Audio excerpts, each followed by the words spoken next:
good. How are you? Is my jacket okay this week? Yes, your jacket's okay this week. Oh, did it travel? It didn't No. Okay, It stayed right here. Oh, busy week, boy. Okay. I got so much, man. We may have to go. Charlie Dreamer said we're going to go 2 hours tonight. Our black cameraman's going to be standing just like that the whole time for 2 hours. Brother right there ain't left yet, boy. I thought you done run him off. I tried. I really did. He's too resilient and too positive. I haven't got First rid of him night in the territory, he sees me yell at somebody, tell them to do something. They did the opposite. Well, and brother's still around. But you gave him a nickname first night out. I sure did, brother. Reggie Parks. I was a little jealous of that. That's right. We can't bring him out on TV yet. No. He's got to work. He's got to work his way up to that. Yeah, okay. Exactly.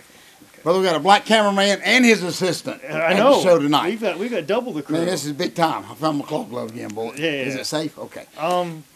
Sure. Okay, very good. Okay, I'm ready. Yes, sir, I'm ready. Well, I'll wait for you to get the claw glove. Okay. I mean, we got all the time in the world. Okay, I started a new tape, so we got. Oh, I love that. So we can't did tape over the old VHS match. No, happy. From center stage. Yeah.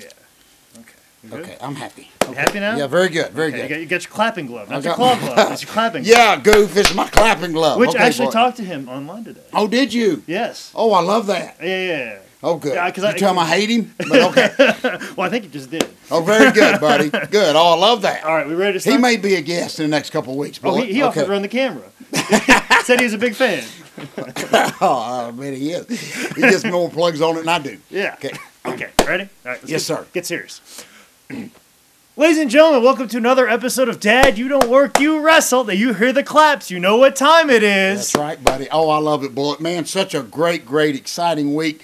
Bullet, I got so much stuff we got to cram in here. The fastest 10 minutes of all time. That's an old Ricky Morton joke, too. Of all time. That's an old Ricky Morton joke, too. But, of course, this coming week, this Saturday, the third annual Ted Allen Memorial Show down in Villa Rica, Georgia. We're all going. Big show coming up for that. And a very special moment is Brad Armstrong's family is going to be there. They're going to pay a little tribute to Brad Armstrong. So I'm so excited. Me and the crew will be leaving out probably Thursday to go down there for a 3-day road trip. So anyway, everything's so great, Bullet. The greatest book in the world. I do want to say right now, just found out, you may have already heard before me, Bullet, one of my good friends, the Mod Squad, Spike of the Mod Squad, passed away today, and he sure did. It was all of a sudden, and they were, of course, in my book. They were in Kansas City with us many years ago. Just a great tag team. Him and his brother. Minus the manager. That's exactly right. Just throw the real manager, Bill Dundee, of the Mod Squad, but Spike, whose real name was Jim Jefferson. Just want to put a little shout out to his family, Bullet, because talked to his brother today, and just a sad time. But anyway.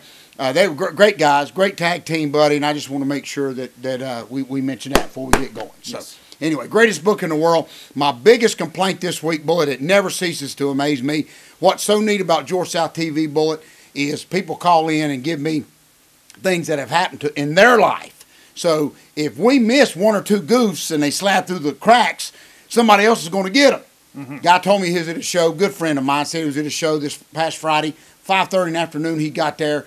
Car drove up, two guys got out of the car and already had their great mood of makeup on, Bullet. Man, I tell you, two of the biggest idiots that we've yet to meet, but must have left home with Muda makeup on. It was particularly hot that day, so I'm sure by the time they got to the show, it was all running down. But got out of the car, must have drove. I can imagine people that passed them on the street. But none of that. I wonder if they stopped for gas. Well, one of them said great Muda, and the other said he was Sting. But got out of the car, had their face painted. Oh my God, I guess that saved them a few times. But anyway, I would have loved to have seen that. Hopefully we can see that. Well, I saw something similar to that a while back with Shane Douglas. I took him from a show, and he still had his gear on. That may be too weird, but he had the tassel boots on. Oh, I love those. And walked into several convenience stores. Oh, I love that. And just watching the reactions to people. Oh, I love that. In doing so. I know if I'd have saw Shane Douglas walk in 7-Eleven with those tassels, I'd have went and got an autograph. 11:30 night at Sunday. 11:30 at night, Sunday night, I went and got an autograph. Yeah. Is all I'm saying.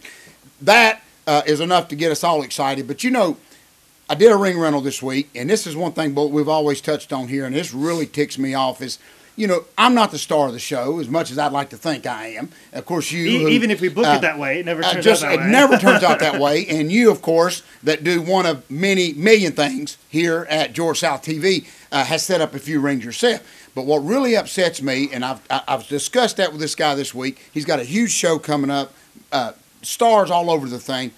So I just asked a simple question. Let's get my money straight when I bring my ring in there. Of course, we, horse traded back and forth, whatever. I was the lowest paid guy on the show. That's all I'm saying, Bullet. And I'm bringing the ring. Now, the ring this is what I'm going to get on here today, and I'll let you talk, Bullet. Got to plug this great book. The ring is the star of the show, Bullet. It is. You can have Hogan. You can have Flair. I don't care who you got. If that ring don't show up, there is not going to be a show. And I've never understood that in all these years and all the rings we've set up, how everybody thinks that that's the least important thing of the show. And anyway, I just got upset because when I told the guy what I needed for the ring, he actually said, "You're joking, right?" And when the ring is the less paid guy on the card, that's got to change. So and I weed all that in. Of course, Ted Allen, who we're doing the memorial show, built a lot of rings, set up a lot of rings himself. So kind of tied all that in together, Bullet. But really, come on, goofballs! Without that ring, that should be the highest paid guy on the show. Should be that ring. Well, that's all I'm saying. What's almost shifted now too is, and we've noticed this, especially one of the last times that we did a ring rental together, is that the ring has definitely become the lowest priority. The number one priority now is the light rigging. Yes, it is. They make you want to bend over backwards and bring a ring at 11 o'clock in the morning, so they have all day to set up the light rigging. Oh, I love that. Apparently, the light rigging and the entrance has become more important than the actual wrestling ring. Exactly right. That's the world that we live in, and how do you feel about that? You know what? I hate it. And I hate these particular individuals that we're discussing about this. When the light people tell us to hold on so they can set their lights up so we can set the ring up, there's a problem. So now I hate the light people, Bullet. Now that's pretty bad. I hate the people that set up the huge Titantron stage. None of that matters. Use the lights in the building, Bullet, wouldn't you? I'd just walk over there and flick a switch. That's all I'm saying. I'd just flick a switch and save $3,000. Then maybe I can pay the boys. Sometimes you don't have to even do that. And, of course, most of the buildings we run, half the lights are burnt out anyway, Bullet, so it gives it that old-timey effect that we try to get. Whether we mean to or not. Never mean to. But you know what really makes me mad? If he did it our way, Bullet, maybe you could pay some of the guys that saved the show. Hint, hint. But anyway, I won't even go there, Bullet. We want to go there. Because we want to talk about something positive right now. We want to talk about a match you had this past weekend. Against Charlie Dreamer, a good friend of mine. Yes, very good. And a good friend of both of us, and the television program. Man, I'll tell you what, 40 years in the business, 5,000 matches, and every now and then one happens that really becomes one of my favorites. Charlie Dreamer, one of our favorite people. I tell you what, me and him locked up in an old coal fire department this past Saturday, sold out, Bullet, hanging from the rafters at the fire department. Really? Sitting on top of the fire trucks is what I'm talking about. Never heard that Morton, see if you've heard that before. Place sold out, and then me and Charlie met, and it was good. I mean, it's good. He led this old timer around, man, and we just had a great time. Career versus career.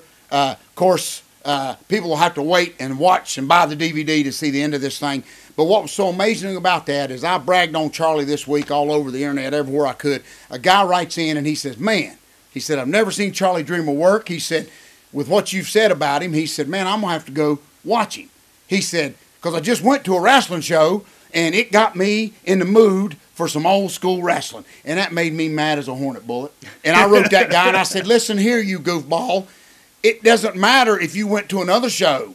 Charlie Dreamer, myself, as you know, Bullet, if you ain't got the right partner to dance with," I even told the goof. I said, John Travolta, after Grease, after he danced with Olivia Newton-John, never made another dancing movie. I'm supposed to tell you, Bullet. You can document me that on it. And I think I understood what you said when I documented you. Exactly. Document me on that, Bullet, because he never found the right partner. So this guy that made that comment was trying to be nice, but you can go to another show, but that don't mean Charlie Dreamer's going to have that same match. It don't mean, you know how many shows we go to, Grease 2 was not as good as Grease 1. Grease 2 was horrifying. Yeah. Me and Gino just sat through that thing, and it was the worst movie I've ever seen in my life. Yeah. Please just bring one or two underneath guys that was in the first one. Holy cow, Bullet. Man, what the heck? I was available, nobody called. Yeah. But that's what I'm saying, guys. It ain't the show. Me and you go to other shows, and it comes down to this, guys, and I'm going to shut my big mouth. You have to have the right partner to dance with, or it don't work, Bullet. it don't work. Just because this guy said that watching some other show made him miss old school wrestling, he missed the whole point. It doesn't matter, Bullet. You have to have the right partner. Your partner's as important as you are. If your partner hadn't been trained right, you can't dance. You know that. Ask John Travolta. Brother ain't even made a good movie since Grease. That's all I'm saying. But I won't get into the movie critic. That's coming later when we expand to 20 minutes. But I love John Travolta. I love living with John. Yeah.